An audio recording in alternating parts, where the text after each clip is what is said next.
Guys, hey, Brian Neubert here from goldenblack.com, live in Value City Arena here in Columbus, Ohio, looking out this window here at Ohio Stadium. This is your goldenblack.com wrap video following Purdue's 73-69 loss here at Ohio State. This was brought to you by our friends at the Purdue Union Club Hotel. Thank you to them, as always, for their support. When there's a Purdue Union Club Hotel in Columbus, Ohio, and why isn't there? That is where I would have been staying last night, but alas, there is not. Purdue, again, 73-69 loser here at Ohio State. You know, what's funny about college basketball and kind of what makes college basketball so much fun is that just when you think you know when things are going to happen, the opposite happens. And sure enough, that is what happened here today. Ohio State upends Purdue after Purdue had come in winners of 9 straight. Ohio State just fired its coach last week. Ohio State had 4 Big Ten wins, I think, coming into this, whether they were in last place or fighting with Michigan, like Ohio State and Michigan are always fighting about for last place in the Big Ten of basketball. I can't quite remember where they were in the standings. Nevertheless, you expected Purdue to be able to come in here and get a win. Funny things happen on the road. Funny things happen to Purdue when certain things happen. There is an absolute blueprint for defeat for Purdue, and I've been through it over and over again. There were warning signs that something like this was coming or could come when you look at the profile of Purdue's losses now at Northwestern, at Nebraska, and now at Ohio State. It is the one thing that I've said all year long is Purdue's single biggest existential threat. That is turnovers, and more specifically points off of turnovers. I haven't crunched it yet, but I'm pretty confident in my rough estimate that in Purdue's 3 losses now, opponents are averaging 20 points off of Purdue's turnovers. I can't remember the specifics, but the first 2 losses, one was 21, one was 19, I think, and this one then was 22. Okay, so this was more. So it's even more than 20 points on average given to the opponents by Purdue's turnovers. That is the single biggest problem. Now, when you look at there's a Zamboni driving by. When you look at where the turnovers came from today, now Ross-Ade commits 6 of them. Post turnovers are a little bit of a different animal because sometimes you never know whether it was on the entry, whether it was on the player receiving the ball, but nevertheless, 6 of them got pinned on Ross-Ade. He was clearly not happy with the officiating in this game, nor would I expect him to be. But I can't claim to have gotten a good enough look at a lot of the slaps at the ball that jarred it loose, but this was also a day where Purdue just seemed to have a hard time just grabbing the ball. There were a lot of rebounds that kind of got kicked around and wound up positive things happening for Ohio State and so on and so forth, but Ohio State did a good job digging the ball out on Edey with its help, with its primary defender, whoever it might have been, Zed Key, who you have to give him a lot of credit. He is a guy who previously in his career wanted nothing to do with Edey, and he really kind of stood up to him today, even though he's giving up a lot of height, a lot of power, a lot of weight now that Zed Key has really changed his body. And he was the driving force in creating a lot of Ross-Ade's turnovers. 6 of Purdue's 14. That seems like a low number of turnovers, but again, it's not the turnover total as much as it is the impact. And the impact was considerable, 22 points off of those turnovers. I don't know what your reasonable expectation would be, but you'd love to have something less than even turnovers, points versus turnovers. Purdue has a 22-14, so almost 1.5 to 1. Is that right? 1.5 to 1 points to turnover ratio. Is that correct? I'm checking my math by writing it on my notebook. I don't know what in the world that exactly is doing, but Purdue gave up way too many points off turnovers. I think when you play through the post, as much as Purdue does, the post turnover can be a little bit more impactful than a lot of turnovers. Obviously, a live ball turnover is very different from a dead ball turnover. But I think the deeper the ball gets, I think the more likely it is for, I have no data to back this up, but I think the deeper the ball gets offensively, the easier it might be for an opponent to get a run out off of that. And Ohio State got in transition a few times. The stretch that really spelled doom for Purdue was, there were a couple of them, but the one was the sequence where Jamison Battle made the 3 threes in like a minute, and they all came off broken plays. 2 of them off of turnovers and 1 off a turnover Purdue almost got but didn't get. And that's where this game, I thought Purdue was really in trouble. Okay, so there was a rebound Purdue didn't get, or an offensive rebound. I can't read my notes.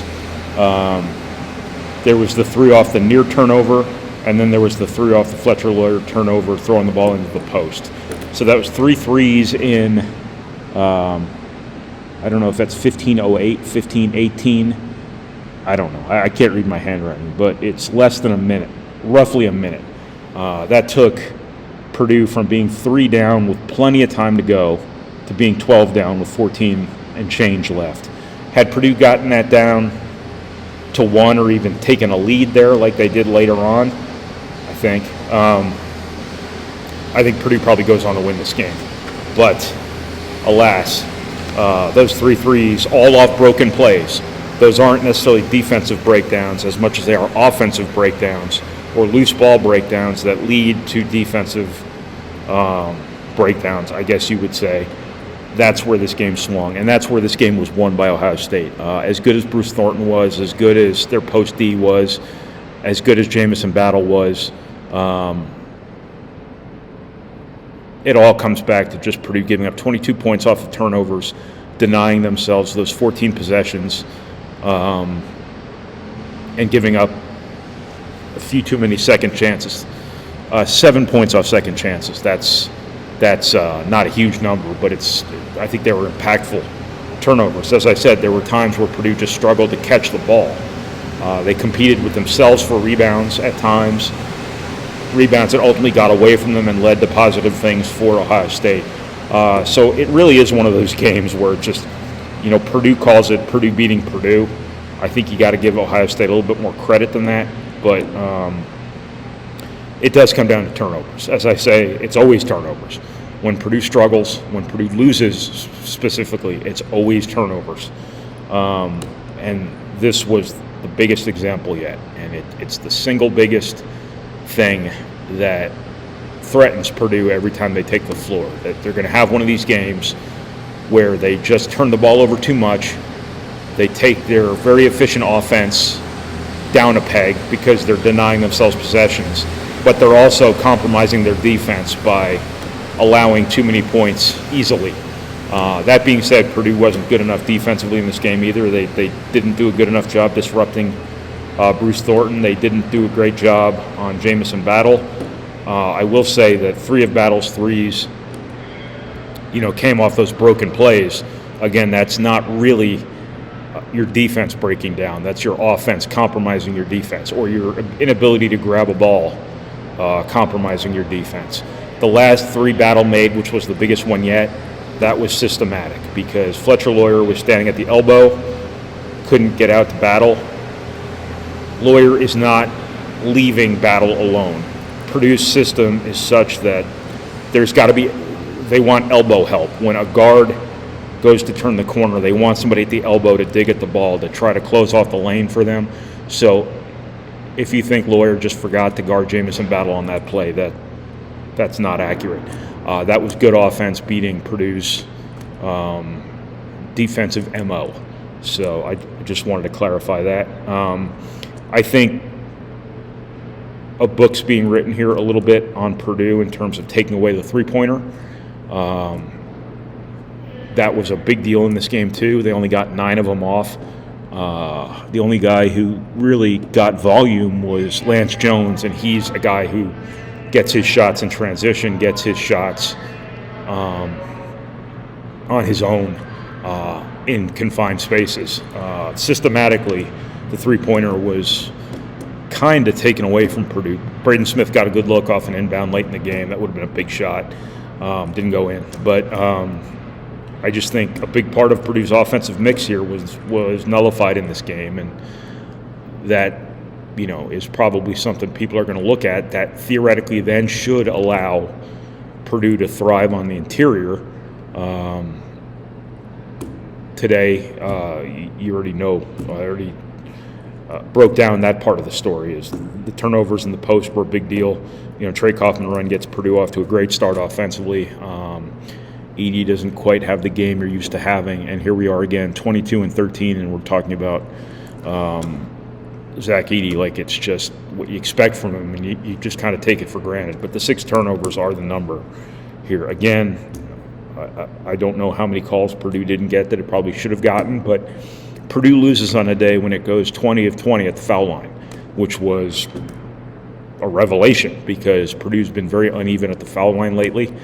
You don't want to speak too soon and say, that's fixed, because I don't think it's ever fixed when there's an issue. But Purdue made all its free throws on the road here, and that was a really big deal. As Braden Smith said, it sucks for Purdue that they wasted it by losing, but that was a positive sign. But I don't know how many more free throws Purdue would feel like it should have shot than it did, and I can't claim to have gotten a good enough look at anything to really comment one way or the other. I'm sure many of you watching on TV saw a lot of replays, could probably speak to it better than me.